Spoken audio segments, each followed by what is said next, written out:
27. La infección bacteriana grave más común en niños de 1 a 3 meses es A. Pielonefritis. 1. Confundir gravedad con frecuencia. El caso de esta pregunta. Este es quizás el error más sutil y común.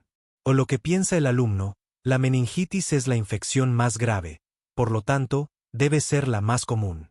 De la realidad, el enunciado pregunta explícitamente por la más común. En niños de 1 a 3 meses. Pielonefritis, correcto, es la infección bacteriana grave más frecuente en este grupo. Las infecciones del tracto urinario son prevalentes y en lactantes suelen presentarse como pielonefritis. Meningitis, incorrecto en este contexto, es extremadamente grave, pero su incidencia es menor comparada con la pielonefritis. Consejo: subraya siempre en la pregunta palabras clave como más común, más frecuente, más grave, más específico, el diagnóstico inicial, etc. 2. Elegir lo raro sobre lo común. Enfermedades exóticas, vs. pan y mantequilla. Los exámenes a menudo presentan un cuadro clínico clásico de una enfermedad común, pero incluyen una opción de una enfermedad rara que también podría encajar. Ejemplo: un paciente con fiebre, tos y dolor pleurítico. Las opciones incluyen neumonía, común, y tularemia, rara. Error: elegir tularemia solo porque es un diagnóstico interesante, cuando la neumonía bacteriana es, con diferencia, la causa más probable. Consejo: cuando escuches ruido de cascos, piensa en caballos, no en cebras. Prioriza los diagnósticos comunes. 3. Confundir farmacología, mecanismos y efectos secundarios. El mecanismo de acción: confundir inhibidores de la bomba de protones, omeprazol, con antagonistas H2, ranitidina. Efectos secundarios: atribuir un efecto secundario a un fármaco incorrecto, EJ. Decir que la ototoxicidad es un efecto común de las quinolonas, cuando es más característico de los aminoglucósidos. Consejo: agrupa los fármacos por clases y aprende los 1 a 2 efectos secundarios más característicos de cada clase. 4. Sobreinterpretar o añadir información. El escenario: la pregunta describe un paciente con síntomas vagos. El error: el estudiante inventa o asume un síntoma que no está en el texto para justificar una opción más compleja. Ejemplo: el paciente tiene cefalea y fiebre, debe tener rigidez de cuello. Aunque no lo mencionen, entonces es meningitis. Consejo: limítate estrictamente a la información proporcionada. No asumas datos que no te han dado. Infecciones bacterianas graves en lactantes, 1 a 3 meses. Subtema 1. Epidemiología y factores de riesgo. 1. ¿Cuál es el grupo de edad pediátrico con mayor riesgo de infecciones bacterianas graves, IBG?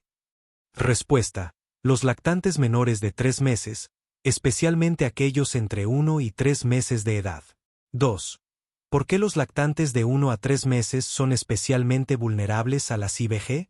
Respuesta: por la inmadurez de su sistema inmunológico, respuesta de anticuerpos deficiente, función de neutrófilos disminuida, y la falta de anticuerpos maternos transferidos que se van perdiendo después del primer mes. 3. Nombra 3 factores de riesgo clave para una IBG en un lactante de 2 meses. Respuesta: 1. Fiebre sin foco aparente, temperatura mayor o igual que 38 grados centígrados. 2. Aspecto tóxico o irritabilidad marcada. 3. Antecedente de prematurez o bajo peso al nacer. 4. ¿Qué hallazgo en la anamnesis aumenta significativamente la preocupación por una IBG? Respuesta: que el niño se vea mal o tóxico para el médico, letargo, pobre contacto visual, hipotonía, llanto débil o irritabilidad inconsolable. Subtema 2. Etiología, agentes causales. 5. ¿Cuáles son las 3 bacterias más comunes que causan infecciones bacterianas graves en lactantes de 1 a 3 meses? Respuesta: 1. Streptococcus agalactiae, estreptococo del grupo B, EGB.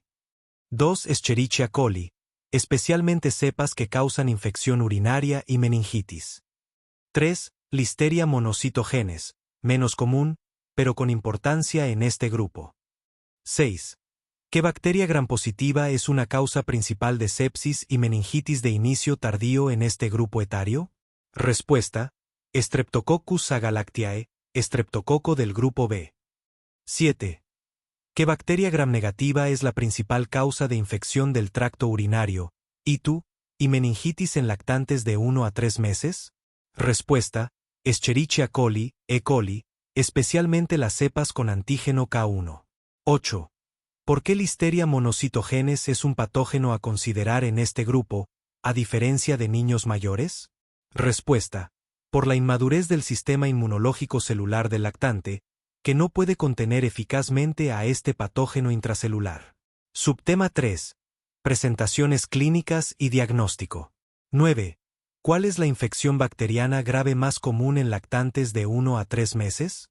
Respuesta: la infección del tracto urinario, ITU, que a menudo se presenta como pielonefritis. 10. Además de la ITU, nombra otras 2 infecciones bacterianas graves frecuentes en este grupo. Respuesta: bacteriemia oculta, o sepsis, y meningitis. 11. ¿Qué signos y síntomas sugieren meningitis en un lactante de 2 meses? Respuesta: fiebre o hipotermia, letargo o irritabilidad, fontanela abombada, vómitos, pobre alimentación y convulsiones. Nota: el signo clásico de rigidez de nuca suele estar ausente. 12. ¿Cuál es la prueba de oro para diagnosticar una meningitis bacteriana?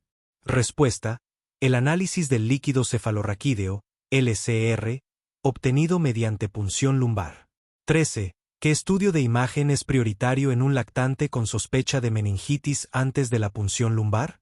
Respuesta: una tomografía computarizada, TC, de cráneo es considerada si hay signos de hipertensión intracraneal, déficit neurológico focal, papiledema, para descartar un efecto de masa. 14. ¿Cómo se diagnostica definitivamente una ITU/diagonal pielonefritis en un lactante? Respuesta: mediante un urocultivo obtenido por cateterismo o suprapúbica, con crecimiento de un único microorganismo en un recuento significativo, 50,000 UFC/diagonal ml. 15. ¿Qué hallazgo en el urianálisis es muy sugerente de ITU? Respuesta: la presencia de esterasa leucocitaria positiva y nitritos positivos. 16. Un lactante de 2 meses con fiebre sin foco y aspecto tóxico. ¿Qué estudio inicial es fundamental para evaluar una IBG?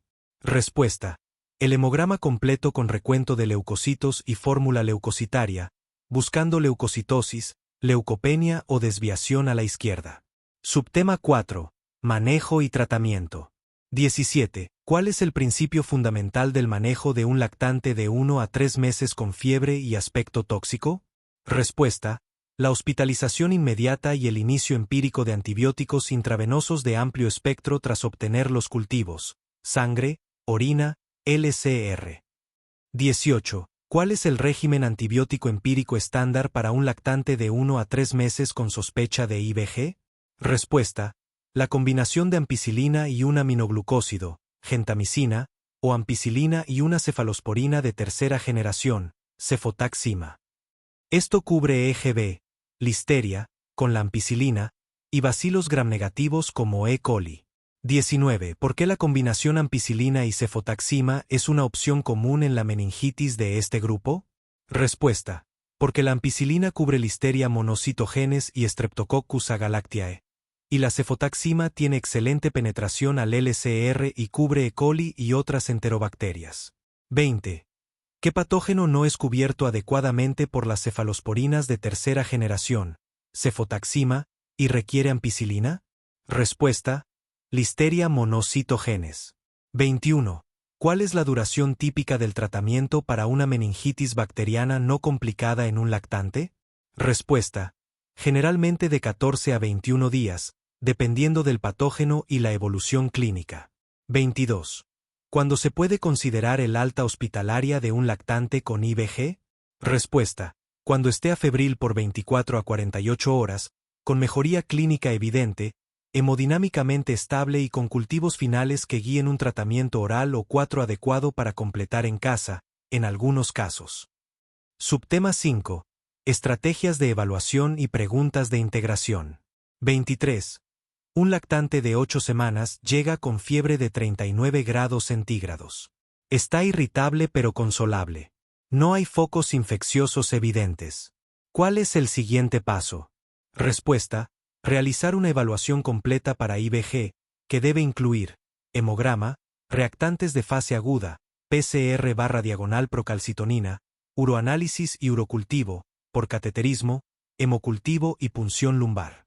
Iniciar antibiótico-terapia empírica intravenosa mientras se esperan los resultados. 24. Compara la presentación de una bronquiolitis viral vs una infección bacteriana grave en un lactante de 2 meses.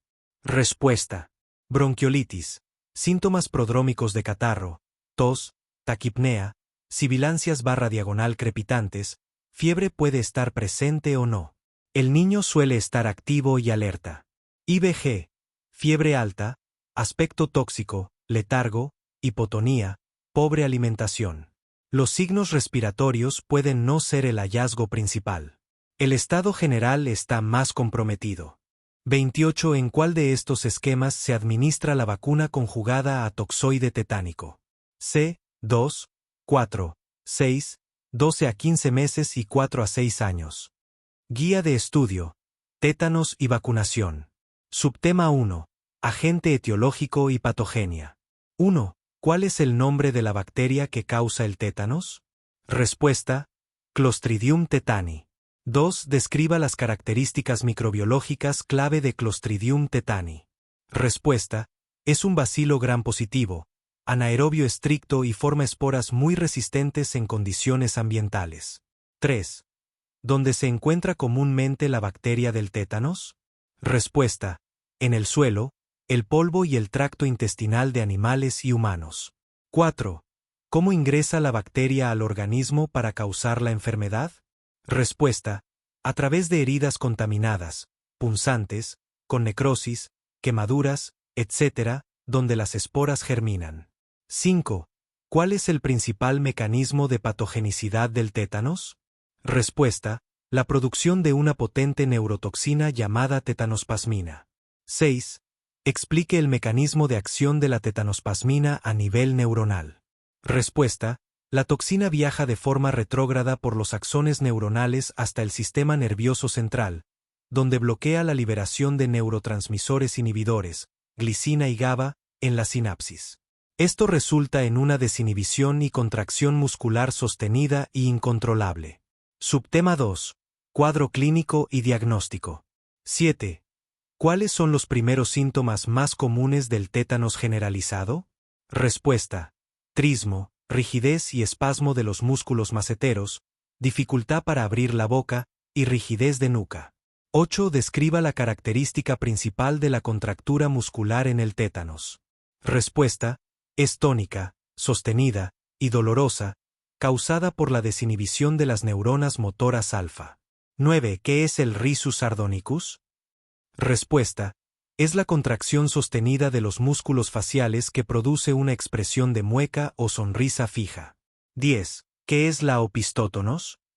Respuesta: es una postura de hiperextensión del cuello y espalda en forma de arco, causada por espasmos de los músculos paraespinales. 11. ¿El tétanos causa alteración del estado de conciencia? Respuesta: no. El paciente permanece lúcido y consciente durante todo el proceso, lo que aumenta el sufrimiento. 12. ¿Cómo se confirma el diagnóstico de tétanos en el laboratorio? Respuesta: el diagnóstico es fundamentalmente clínico. El cultivo de la bacteria rara vez es positivo y no se espera para el diagnóstico. No hay hallazgos de laboratorio específicos. 13. Nombre una condición que deba considerarse en el diagnóstico diferencial del tétanos. Respuesta: intoxicación por estricnina, distonía aguda por fármacos, rabia, meningitis, etc. Subtema 3. Tratamiento y profilaxis. 14. ¿Cuál es el objetivo principal del tratamiento del tétanos establecido? Respuesta: neutralizar la toxina circulante no fijada, controlar los espasmos musculares, manejar la herida y proporcionar soporte vital. 15. ¿Qué fármaco se administra para neutralizar la toxina tetánica circulante? Respuesta: la inmunoglobulina humana antitetánica, TIG. Si no está disponible, se puede usar inmunoglobulina equina. 16. ¿Cuál es el manejo inicial de la herida en un paciente con tétanos? Respuesta: desbridamiento quirúrgico exhaustivo para eliminar el tejido necrótico y las esporas, junto con antibiótico-terapia. 17. ¿Qué antibiótico de elección se utiliza para eliminar las formas vegetativas de C. tetani? Respuesta: metronidazol. La penicilina G ya no es de primera elección por su potencial efecto antagonista GABA. 18. Además de neutralizar la toxina, ¿qué otro componente crucial de la profilaxis postexposición se debe administrar? Respuesta: la vacuna contra el tétanos, TD, DAP o DTP según edad, ya que la enfermedad no confiere inmunidad. Subtema 4. Vacunas y esquemas de vacunación. Preguntas más frecuentes en exámenes. 19. ¿Qué tipo de vacuna es la vacuna contra el tétanos? Respuesta: es una vacuna de toxoide tetánico, que genera inmunidad contra la toxina, no contra la bacteria. 20. ¿Qué significa que una vacuna contra el tétano sea conjugada? Respuesta: el término conjugada en este contexto se refiere a que el toxoide tetánico actúa como proteína transportadora para polisacáridos de otros patógenos, EJ. Haemophilus influenzae tipo B, neumococo, mejorando la respuesta inmune frente a ellos. La inmunidad contra el tétanos en sí es directa por el toxoide. 21. Nombre las vacunas que contienen el componente tetánico y se usan en niños. Respuesta: DTP, difteria, tétanos, tosferina de células enteras, TAP, difteria, tétanos, tosferina acelular, DT, difteria, tétanos para niños 7 años, TAP, tétanos, difteria, tosferina en dosis reducida para adolescentes/adultos. 22. Según el esquema infantil típico, ¿a qué edades se administra la serie primaria de la vacuna TAP? Respuesta: a los 2, 4 y 6 meses de edad. 23. ¿A qué edad se administra el primer refuerzo de la vacuna TAP después de la serie primaria? Respuesta: entre los 12 y 15 meses de edad. 24. ¿A qué edad se administra el segundo refuerzo, preescolar, de la vacuna TAP? Respuesta: entre los 4 y 6 años de edad. 25. ¿Cuál es el esquema completo y correcto para la vacuna conjugada que contiene toxoide tetánico, TAP, en la infancia? Respuesta: 2, 4, 6, 12 a 15 meses y 4 a 6 años. 26. ¿Qué vacuna contra el tétano se recomienda para adolescentes y adultos como refuerzo? Respuesta: TAP, una dosis, y luego TD, tétanos, difteria, cada 10 años. 27. ¿Qué vacuna debe recibir una mujer embarazada en cada embarazo para proteger al recién nacido de la tosferina y el tétanos? Respuesta: DAP, preferiblemente entre las semanas 27 y 36 de gestación. 28. En caso de una herida de riesgo, ¿cómo se decide el manejo de la profilaxis antitetánica? Respuesta: depende del tipo de herida, limpia/sucia, y del historial de vacunación del paciente, número de dosis recibidas y tiempo desde la última dosis. Se usa una tabla de decisión que combina la administración de TIG o vacuna. 29. ¿Cada cuánto tiempo debe un adulto recibir un refuerzo de la vacuna contra el tétanos? Respuesta: cada 10 años con TD o TLAP, si no se ha administrado antes. 29. La primera causa de bronquiolitis en los lactantes es B. Virus sincitial respiratorio. Análisis de las opciones incorrectas. A. Influenza. Razón: si bien el virus de la influenza, gripe, puede causar infecciones del tracto respiratorio inferior, en algunos casos, un cuadro de bronquiolitis no es la causa principal. Es un agente etiológico mucho menos frecuente que el VSR. C. Neumococos, Streptococcus pneumoniae. Razón: es una bacteria que comúnmente causa neumonía, otitis media, sinusitis y meningitis. La bronquiolitis es una enfermedad de origen predominantemente viral, por lo que esta opción es incorrecta. D. Haemophilus influenzae tipo B, IV. Razón: al igual que el neumococo, es una bacteria. La vacuna contra el IV ha sido muy efectiva para controlar las enfermedades invasivas que causa, como meningitis y epiglotitis. No es un agente causal de bronquiolitis. Puntos clave para recordar. 1. Asociación principal. Cuando pienses en bronquiolitis en lactantes, tu primer pensamiento debe ser virus sincitial respiratorio, VSR. 2. Etiología viral. La bronquiolitis es abrumadoramente una enfermedad viral. Otros virus que pueden causarla, pero con mucha menos frecuencia, incluyen rinovirus, metapneumovirus y parainfluenza. Bronquiolitis. Subtema 1. Agente etiológico y epidemiología. 1. ¿Cuál es la causa más frecuente de bronquiolitis en lactantes? Respuesta: el virus sincitial respiratorio, VSR. Es responsable de aproximadamente el 70 a 80% de los casos. 2. Además del VSR, nombra otros 3 virus que pueden causar bronquiolitis. Respuesta: 1. Rinovirus. 2. Virus de la influenza. 3. Metapneumovirus humano. 4. Adenovirus. 5. Parainfluenza. 3. ¿En qué época del año es más frecuente la epidemia por VSR? Respuesta: en los meses de otoño e invierno, temporada invernal. 4. ¿Qué grupo de edad es el más afectado por la bronquiolitis? Respuesta: los lactantes menores de 2 años, con la mayor incidencia y gravedad en los menores de 6 meses. 5. Menciona 2 factores de riesgo principales para desarrollar una bronquiolitis grave. Respuesta: 1. Edad. Menores de 3 meses. 2. Condiciones de base. Prematuridad, especialmente 35 semanas, enfermedad cardíaca congénita, especialmente con hipertensión pulmonar, enfermedad pulmonar crónica, como la displasia broncopulmonar e inmunodeficiencia. Subtema 2. Fisiopatología y cuadro clínico. 6. Describe brevemente la fisiopatología de la bronquiolitis.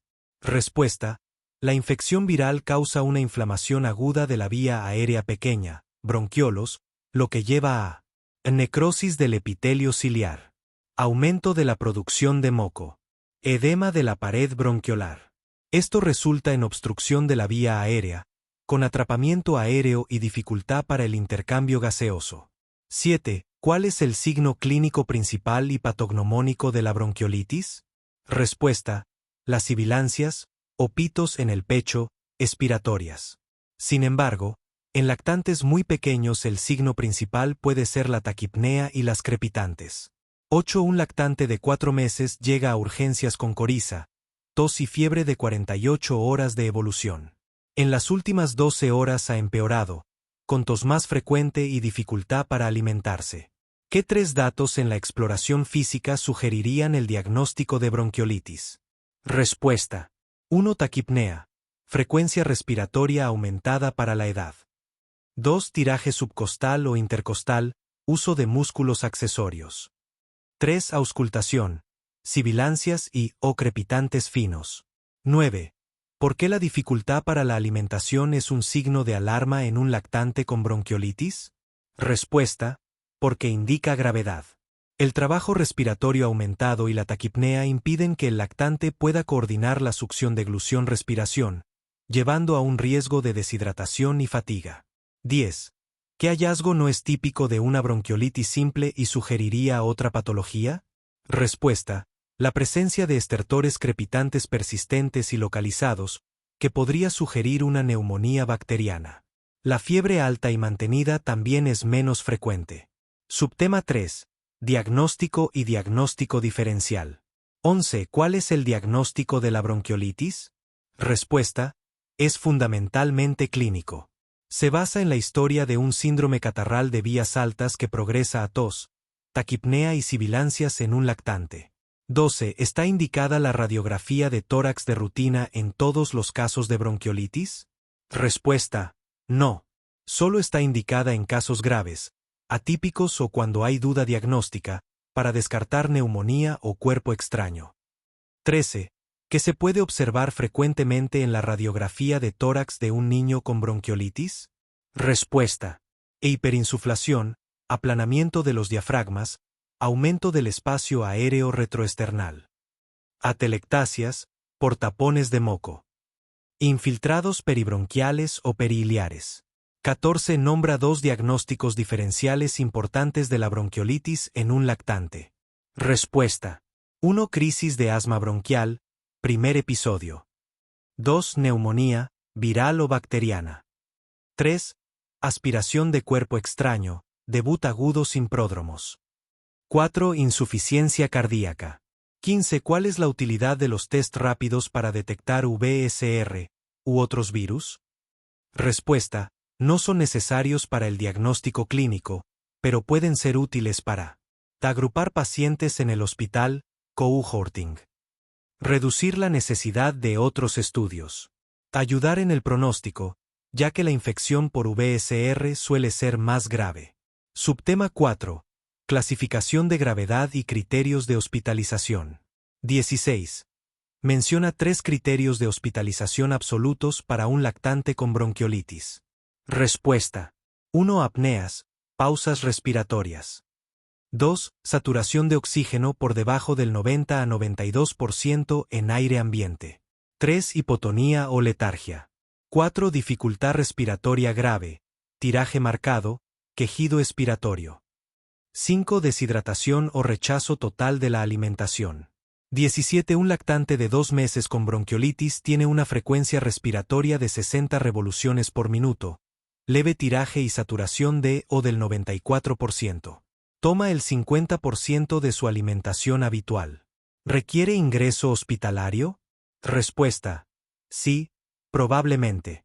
La combinación de edad menor de 3 meses, taquipnea significativa y alimentación inferior al 50% son criterios de ingreso para observación y soporte. 18. Según la escala de gravedad de tal, ¿cómo se clasifica un niño con sibilancias audibles sin fonendoscopio, taquipnea y tiraje moderado? Respuesta: se clasificaría como bronquiolitis moderada. La escala de tal valora la frecuencia respiratoria, la presencia de sibilancias, el tiraje y la saturación de oxígeno.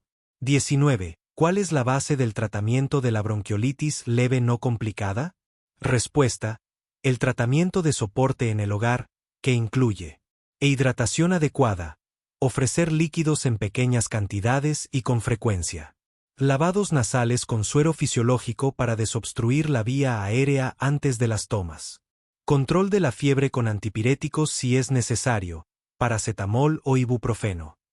30. La dermatitis del pañal es la infección más frecuente de las causadas por C. Cándida. Errores comunes que explota esta pregunta. 1. Confundir causa más frecuente con causa conocida. La trampa: un estudiante puede pensar, la dermatitis del pañal es muy común, y a menudo se debe a la fricción y el contacto con la orina y heces. Esto lo llevaría a elegir la opción A, contacto piel a piel. En la realidad, la pregunta especifica, infección más frecuente. La causa inicial más común es la dermatitis irritativa, por contacto, pero cuando ésta se complica y se convierte en una infección, el agente más frecuente es, sin duda, la cándida. La opción A es una causa física, no una infección microbiana. 2. Seleccionar lo más famoso en lugar de lo más específico. La trampa: los estafilococos y estreptococos son bacterias muy famosas y causantes de muchas infecciones de la piel. Un estudiante que no tiene el dato preciso podría inclinarse por B o D. La realidad: el ambiente húmedo, cálido y con restos de heces bajo el pañal es el hábitat perfecto para los hongos levaduriformes, no tanto para las bacterias mencionadas. La cándida es el patógeno oportunista por excelencia en esa zona. 3. No leer con atención las palabras clave. Palabras como infección son cruciales. Si la pregunta fuera la causa principal de la dermatitis del pañal es, la respuesta podría ser diferente, incluyendo factores irritativos. Pero al acotarla a infección, delimita automáticamente la respuesta correcta. Dermatitis del pañal. Subtema 1. Conceptos básicos y epidemiología. 1. ¿Qué es la dermatitis del pañal? Es una reacción inflamatoria aguda de la piel del área del pañal, que puede ser de tipo irritativo o infeccioso. 2. ¿En qué grupo etario es más frecuente la dermatitis del pañal? Es más frecuente en lactantes entre 6 y 12 meses de edad. 3. ¿Qué porcentaje de lactantes desarrolla dermatitis del pañal en algún momento? Aproximadamente el 50% de los lactantes la desarrolla en algún momento. Subtema 2. Etiología y factores de riesgo. 4. ¿Cuál es la causa principal de la dermatitis del pañal irritativa? R. El contacto prolongado con orina y heces, combinado con fricción y oclusión. 5. ¿Qué tres factores principales interactúan en la patogénesis de la dermatitis del pañal? R. Humedad, fricción y contacto con irritantes químicos, orina, heces. 6. ¿Qué enzimas fecales contribuyen significativamente a la dermatitis irritativa? R. Las lipasas y proteasas fecales, que se activan en presencia de orina. 7. ¿Qué cambios en el pH cutáneo favorecen el desarrollo de dermatitis del pañal? R. El aumento del pH alcalino por acción de la urea de la orina. 8. ¿Qué microorganismo es el principal agente infeccioso en la dermatitis del pañal? R. Candida albicans, opción correcta en el examen inicial. 9. ¿Qué factores predisponen a la sobreinfección por cándida? R. Uso previo de antibióticos, humedad persistente y alteración de la barrera cutánea. Subtema 3. Formas clínicas y diagnóstico. 10. ¿Cómo se diferencia clínicamente la dermatitis irritativa de la candidiásica? R. La irritativa muestra eritema en áreas convexas. La candidiásica presenta placas rojo brillante con pápulas satélites y afecta pliegues. 11. ¿Qué son las pápulas satélites y con qué tipo de dermatitis se asocian? R. Son pequeñas pústulas o pápulas fuera del área principal de eritema, características de la infección por cándida. 12. ¿Qué área suele afectar la dermatitis irritativa primaria? R. Las áreas convexas en contacto directo con el pañal. Nalgas, muslos, monte de pubis, escroto o labios mayores. 13. ¿Qué área suele respetar la dermatitis irritativa primaria? R. Los pliegues inguinales y interglúteo, a menos que haya sobreinfección. 14. ¿Qué hallazgos sugieren sobreinfección bacteriana en lugar de candidiásica? R. Presencia de ampollas, costras melicéricas o celulitis, que sugieren infección por estafilococos o estreptococos. 15. ¿Cómo se presenta la dermatitis por cándida en cuanto a la distribución? R. Afecta tanto superficies convexas como pliegues, áreas intertriginosas. Subtema 4. Diagnóstico diferencial. 16. ¿Qué condiciones deben diferenciarse de la dermatitis del pañal? R. Dermatitis seborreica, psoriasis, abuso infantil, acrodermatitis enteropática, histiocitosis. 17. ¿Cómo se diferencia de la dermatitis seborreica? R. La seborreica tiene escamas grasosas amarillentas y suele afectar también cuero cabelludo, cara y pliegues. 18. ¿Qué características sugieren psoriasis del pañal? R. Lesiones bien delimitadas de color rojo intenso, brillantes, que pueden extenderse más allá del área del pañal.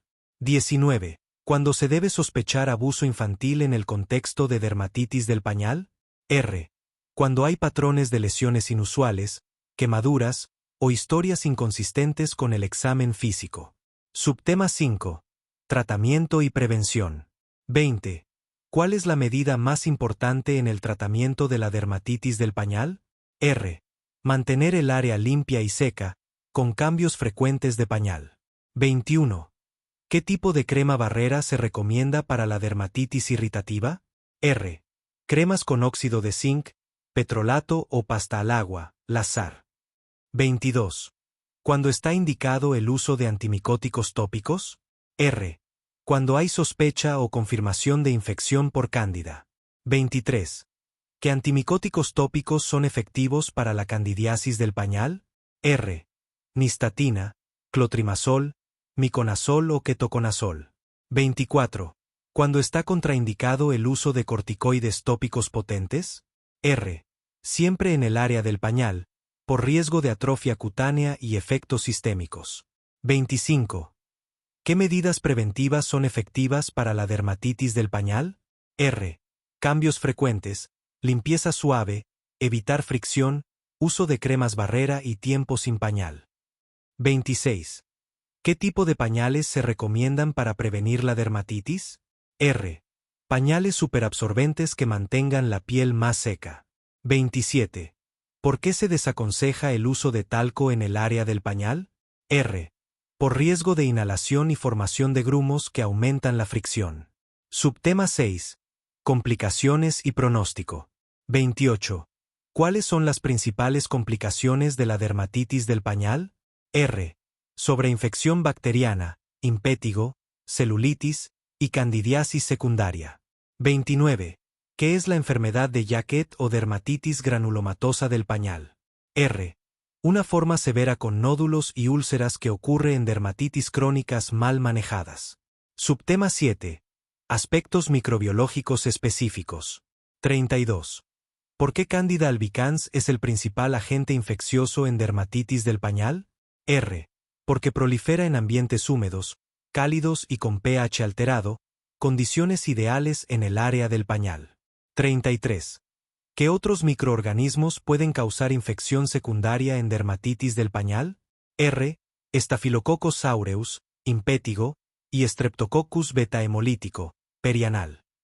31. Las complicaciones más de la gripe en niños pequeños son D. Otitis media y neumonía. Análisis de las opciones. 1A. Tos y congestión nasal. Estos son síntomas típicos de la gripe, no complicaciones. Forman parte del cuadro clínico inicial y habitual de la enfermedad. Por lo tanto, esta opción es incorrecta. 2B. Traqueobronquitis. La inflamación de la tráquea y los bronquios, traqueobronquitis, es un hallazgo común en el proceso gripal. Se considera más una manifestación propia de la enfermedad que una complicación propiamente dicha. No es la complicación más frecuente o grave. 3C. Faringoamigdalitis. Al igual que la tos y la congestión, el dolor de garganta y la inflamación de amígdalas, faringoamigdalitis, son síntomas frecuentes de la gripe. No se clasifica como una complicación. 4D. Otitis media y neumonía. Correcto. Estas sí son las complicaciones más comunes y relevantes en niños pequeños. Otitis media aguda es la complicación más frecuente. El virus de la gripe causa inflamación y disfunción de la trompa de Eustaquio, facilitando la acumulación de líquido y una infección bacteriana secundaria en el oído medio. Neumonía puede ser una neumonía viral primaria, causada directamente por el virus de la influenza, o, más comúnmente, una neumonía bacteriana secundaria, por EJ, por Streptococcus pneumoniae. Es una complicación grave que requiere atención médica. Guía de estudio, gripe en niños. Subtema 1. Agente causal y definición. Pregunta 1. ¿Qué familia de virus causa la gripe? ¿Influenza? Respuesta. La familia Orthomyxoviridae. Pregunta 2. ¿Cuáles son los 3 tipos principales del virus de la gripe que infectan a los humanos? Respuesta. Virus de la influenza A, B y C. Pregunta 3. ¿Qué tipo de virus de la gripe es el responsable de la mayoría de las epidemias estacionales y tiene un potencial pandémico? Respuesta. El virus de la influenza A. Pregunta 4. ¿Qué 2 glicoproteínas de superficie son las más importantes para la clasificación del virus de la influenza A y son el objetivo principal del sistema inmunitario? Respuesta. La hemaglutinina, H, y la neuraminidasa, N. Pregunta 5. ¿Qué fenómeno, característico del virus de la influenza, permite la aparición de nuevas cepas contra las que la población no tiene inmunidad, leading a pandemias? Respuesta. El SIFT antigénico, reasortamiento genético mayor. Subtema 2. Transmisión y periodo de incubación. Pregunta 6. ¿Cuáles son las 2 principales vías de transmisión del virus de la gripe? Respuesta. 1. Vía aérea, a través de gotitas respiratorias al toser o estornudar. 2. Contacto directo con superficies contaminadas, fómites, y luego autoinoculación en nariz, boca u ojos. Pregunta 7. ¿Cuál es el periodo de incubación típico de la gripe en niños? Respuesta. Entre 1 y 4 días, con una media de 2 días. Pregunta 8. ¿Durante cuánto tiempo suele ser un niño contagioso para otras personas? Respuesta. Desde un día antes del inicio de los síntomas hasta 5 a 7 días después de que aparezcan. Los niños pequeños pueden ser contagiosos durante más tiempo. Subtema 3. Cuadro clínico y síntomas principales. Pregunta 9. ¿Cuáles son los 4 síntomas cardinales o principales de la gripe en niños? Respuesta. 1. Fiebre alta, generalmente 39 grados C, de inicio súbito. 2. Tos, generalmente seca. 3. Mialgias, dolores musculares. 4. Síntomas respiratorios altos, como congestión nasal y dolor de garganta. Pregunta 10. ¿Qué signo o síntoma es más sugestivo de gripe que de un resfriado común en un niño? Respuesta. La fiebre alta de inicio brusco, que a menudo es el primer síntoma y es menos común en los resfriados. Pregunta 11. Además de los síntomas respiratorios, ¿qué manifestaciones sistémicas son comunes en la gripe infantil? Respuesta. Malestar general y postración. Cefalea, dolor de cabeza. Anorexia, falta de apetito. En niños pequeños, pueden predominar síntomas gastrointestinales como vómitos y diarrea. Subtema 4. Complicaciones más frecuentes en niños pequeños. Pregunta 12. ¿Cuáles son las 2 complicaciones más importantes y frecuentes de la gripe en niños pequeños? Respuesta. Otitis media y neumonía. Pregunta 13. ¿Por qué la otitis media es una complicación tan común en los niños pequeños con gripe? Respuesta. Por la inflamación y disfunción de la trompa de Eustaquio causada por el virus, que facilita la colonización bacteriana y la acumulación de líquido en el oído medio. Pregunta 14.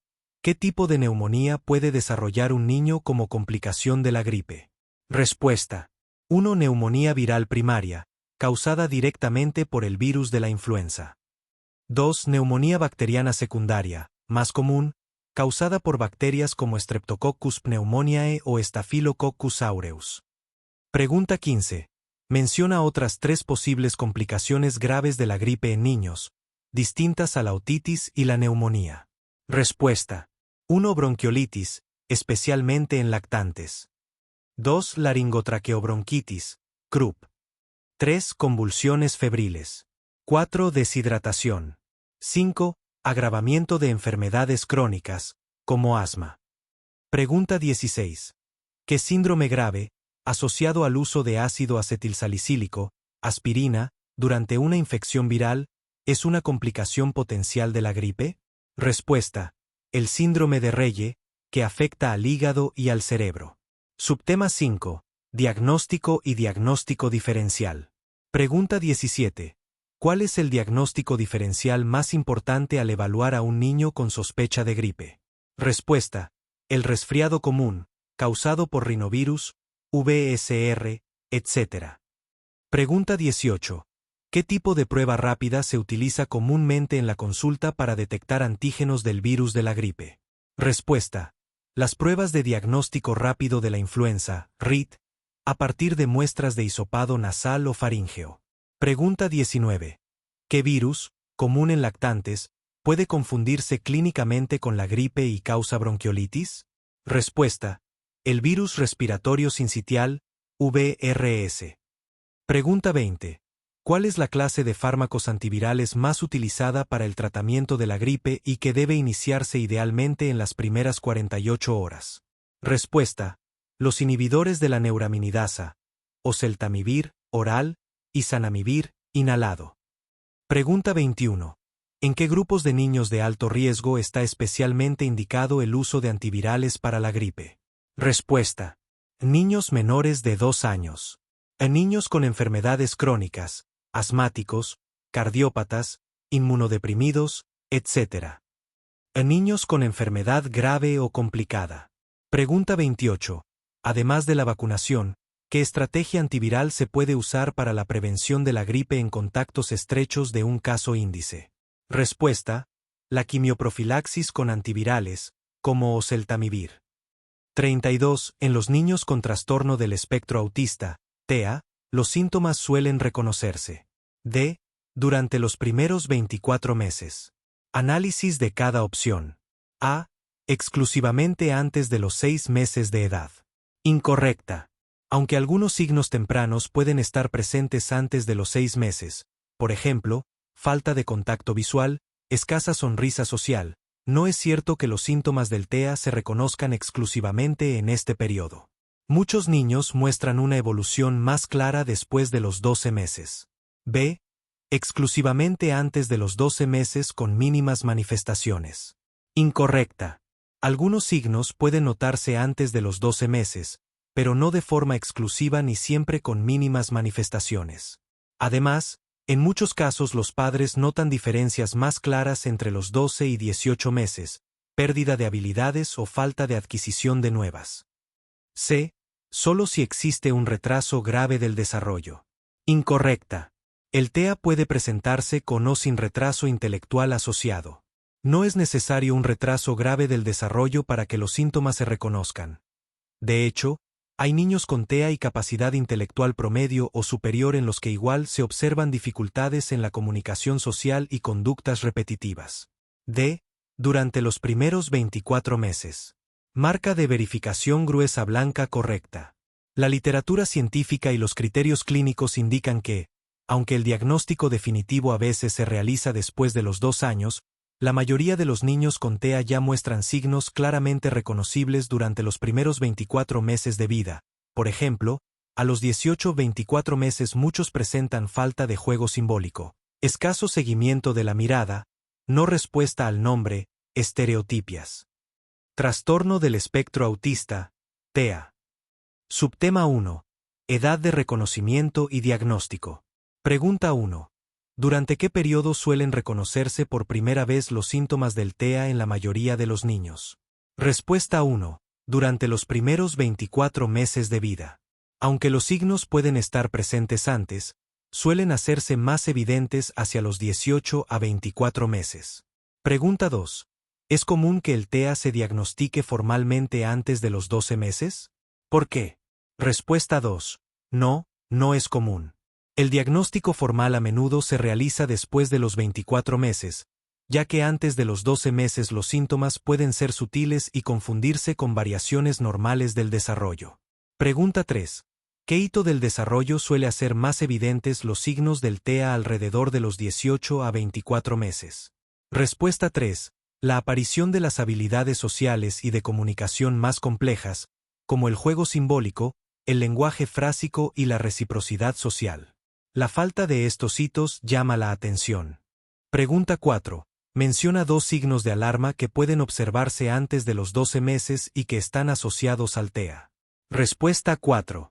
1. Falta de respuesta contingente a la sonrisa, no devuelve la sonrisa. 2. Escasa o nula respuesta cuando se le llama por su nombre. Subtema 2. Signos y síntomas tempranos, antes de los 24 meses. Pregunta 5. Nombra 3 manifestaciones tempranas en el área de la comunicación social. Respuesta 5. 1. Contacto visual escaso o nulo. 2. No responde a su nombre de forma consistente. 3. No utiliza gestos sociales, como señalar, mostrar o saludar con la mano. Pregunta 6. ¿Qué patrones de comportamiento restringido y repetitivo pueden observarse en un niño pequeño con TEA? Respuesta 6. Movimientos corporales repetitivos, aleteo de manos, balanceo. Intereses sensoriales inusuales, oler o tocar objetos en exceso. Adherencia excesiva a rutinas, angustia ante cambios pequeños. Hipersensibilidad o hiposensibilidad a estímulos sensoriales, sonidos, texturas. Pregunta 7. ¿En qué se diferencia la sonrisa social de un niño con TEA en su primer año? Respuesta 7. Puede que no surja la sonrisa social o que sea inconsistente. El niño puede no devolver la sonrisa ni compartir expresiones de alegría con otras personas. Pregunta 8. ¿Cómo suele ser el balbuceo y la gestualidad en un lactante con riesgo de TEA?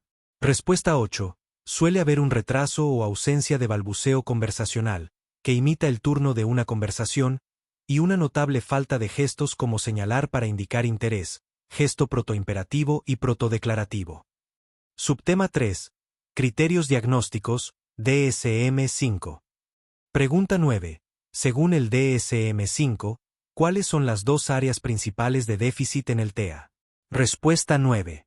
1. Déficit persistente en la comunicación social y en la interacción social en múltiples contextos. 2. Patrones restringidos y repetitivos de comportamiento, intereses o actividades. Pregunta 10. Para cumplir el criterio de déficit en la comunicación social, el DSM-5 exige deficiencias en 3 aspectos específicos. ¿Cuáles son? Respuesta 10. 1. Reciprocidad socioemocional, dificultad para iniciar o responder a interacciones sociales, compartir intereses o emociones. 2. Comunicación no verbal, déficit en el contacto visual, lenguaje corporal y gestos. 3. Desarrollo, mantenimiento y comprensión de relaciones, dificultad para ajustar el comportamiento a distintos contextos sociales, hacer amigos. Pregunta 11. ¿Cuántos de los patrones de comportamiento restringido y repetitivo deben estar presentes para el diagnóstico según el DSM-5? Enumere al menos 4 de ellos. Respuesta 11. Deben estar presentes al menos 2 de los siguientes. En movimientos motores, uso de objetos o habla estereotipados o repetitivos. E insistencia en la monotonía, adherencia inflexible a rutinas o patrones ritualizados de comportamiento. Intereses restringidos y fijos que son anormales en su intensidad o foco. Hiper o hiporreactividad a estímulos sensoriales o interés inusual por aspectos sensoriales del entorno. Pregunta 12. Según el DSM-5, ¿los síntomas del TEA deben estar presentes en qué periodo del desarrollo? Respuesta 12. Los síntomas deben estar presentes en el periodo de desarrollo temprano, aunque pueden no manifestarse plenamente hasta que las demandas sociales excedan las capacidades limitadas, o pueden estar enmascarados por estrategias aprendidas. Subtema 4. Detección y herramientas de cribado. Pregunta 13. ¿Cuál es una herramienta de cribado ampliamente utilizada para el TEA en consultas pediátricas a los 18 y 24 meses? Respuesta 13. El MCHAT, Modified Checklist for Autism in Toddlers. Pregunta 14. ¿Qué evalúa principalmente el MCHAT? Respuesta 14. Evalúa conductas clave del desarrollo temprano, como la mirada, el señalamiento, la respuesta al nombre y el juego simbólico, que son indicadores de riesgo de TEA. Pregunta 15. Si un niño falla en el cribado con MCHAT, ¿cuál es el siguiente paso? Respuesta 15.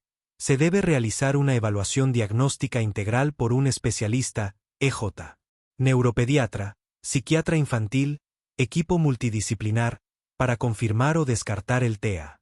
Pregunta 16. Además del MCHAT, nombre otra herramienta de observación utilizada para el diagnóstico. Respuesta 16. La A22, Escala de Observación para el Diagnóstico del Autismo, 2, que es una evaluación semiestructurada considerada el estándar de oro.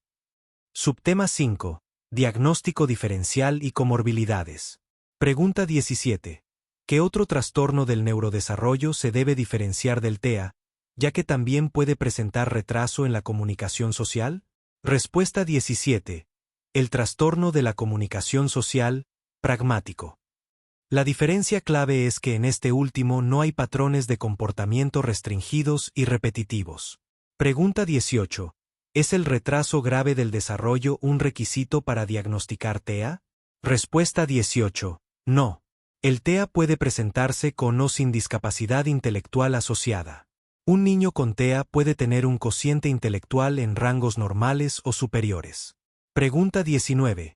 Mencione 2 condiciones comórbidas frecuentes en personas con TEA. Respuesta 19. 1. Discapacidad intelectual.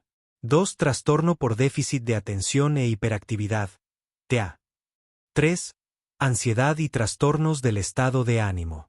4. Trastornos del sueño y de la alimentación. Pregunta 20. ¿Por qué es crucial una evaluación audiológica en el proceso diagnóstico del TEA? Respuesta 20. Para descartar una pérdida auditiva como causa de los síntomas, EJ, falta de respuesta al nombre, retraso en el lenguaje, que puede simular un cuadro de TEA.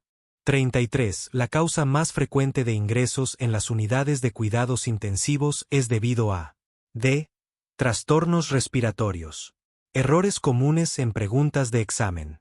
1. Elegir una opción que es casi correcta o verosímil. ¿Qué pasa? El examinador incluye opciones que son factualmente ciertas o suenan lógicas, pero no son la mejor o más precisa respuesta a lo que se pregunta.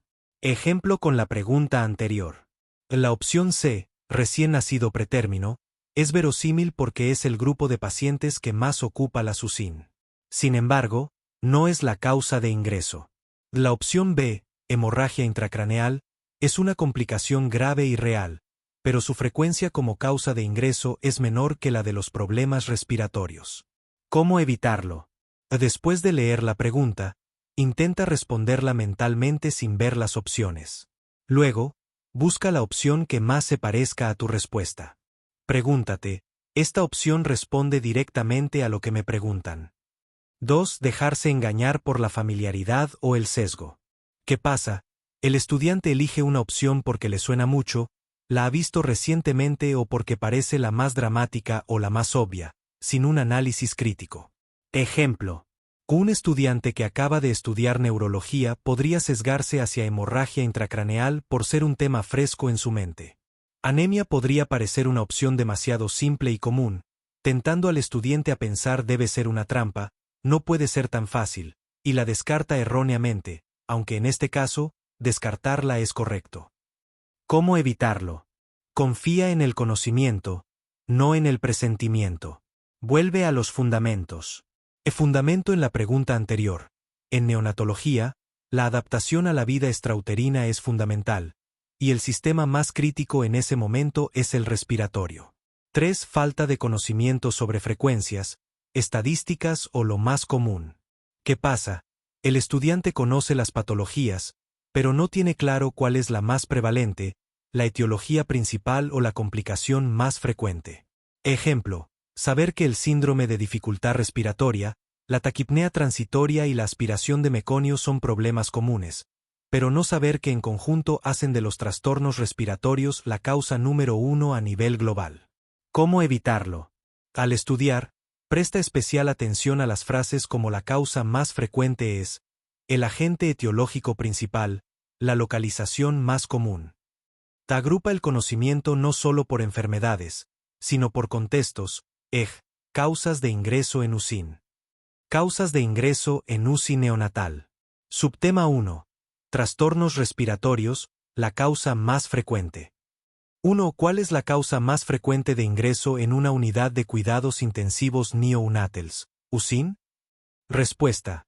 Los trastornos respiratorios, siendo el síndrome de dificultad respiratoria, SDR, el más común en prematuros. 2. Menciona los 4 trastornos respiratorios más importantes que requieren ingreso a UCIN. Respuesta. 1. Síndrome de dificultad respiratoria, SDR, o enfermedad de la membrana hialina. 2. Taquipnea transitoria del recién nacido, TTRN. 3. Síndrome de aspiración de meconio, SAM.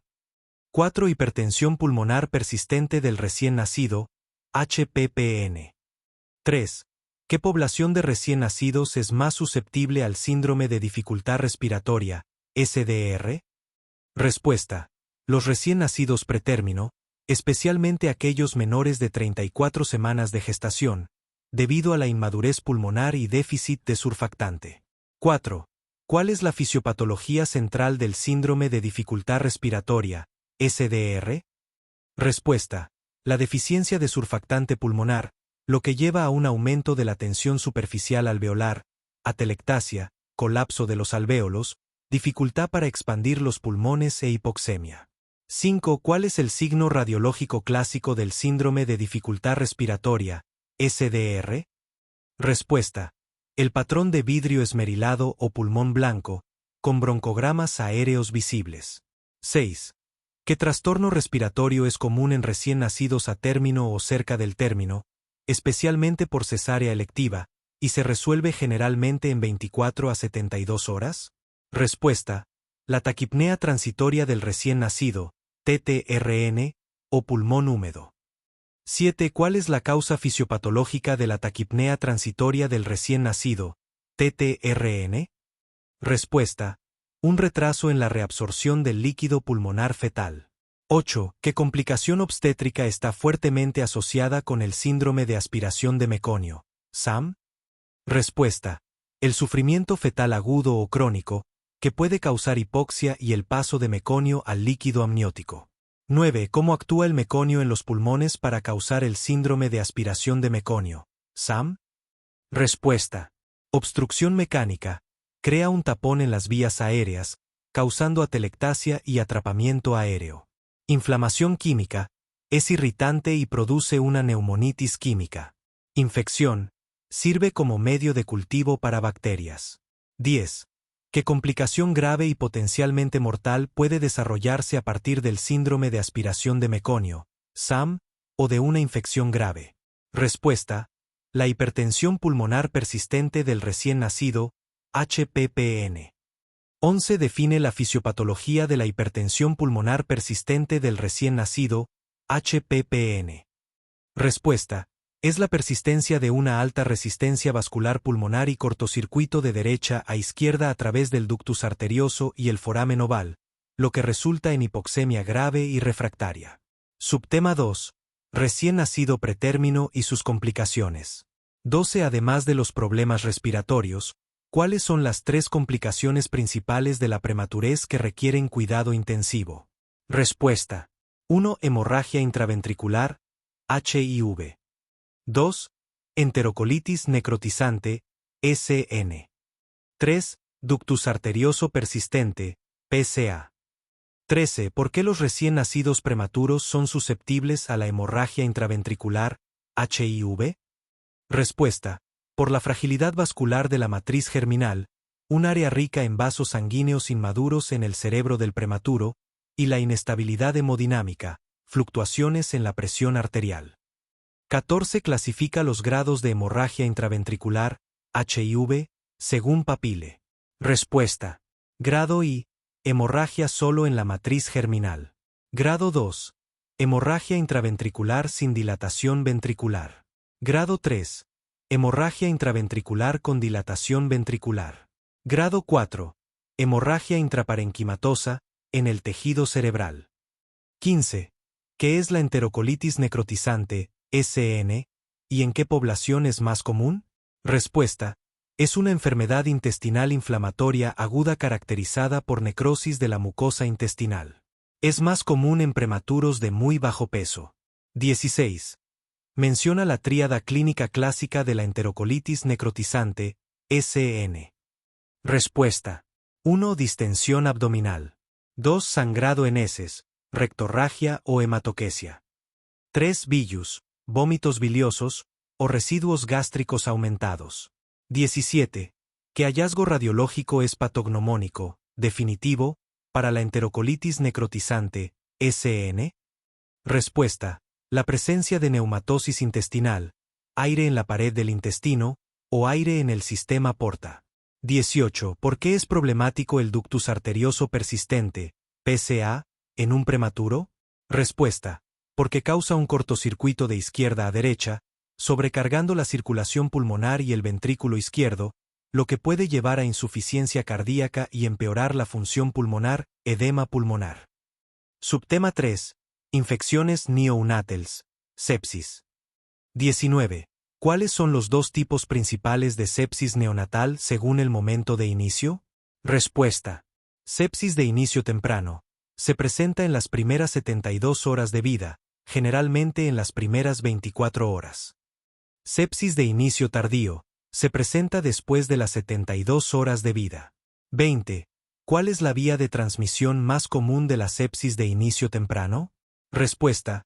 La transmisión vertical de la madre al feto, antes o durante el parto, por bacterias en el canal del parto, como Streptococcus agalactiae, Streptococo grupo B. 21. Nombra los patógenos más comunes causantes de la sepsis de inicio tardío. Respuesta. Estafilococos coagulasa negativos, especialmente S. epidermidis, E. coli, Klebsiella spp, y hongos como Cándida spp. 22. Menciona 5 signos clínicos inespecíficos de sepsis en un recién nacido. Respuesta. 1. Letargia o irritabilidad. 2. Hipotermia o fiebre, menos común. 3. Taquipnea o dificultad respiratoria. 4. Tolerancia oral deficiente o distensión abdominal. 5. Perfusión periférica deficiente, piel pálida o moteada.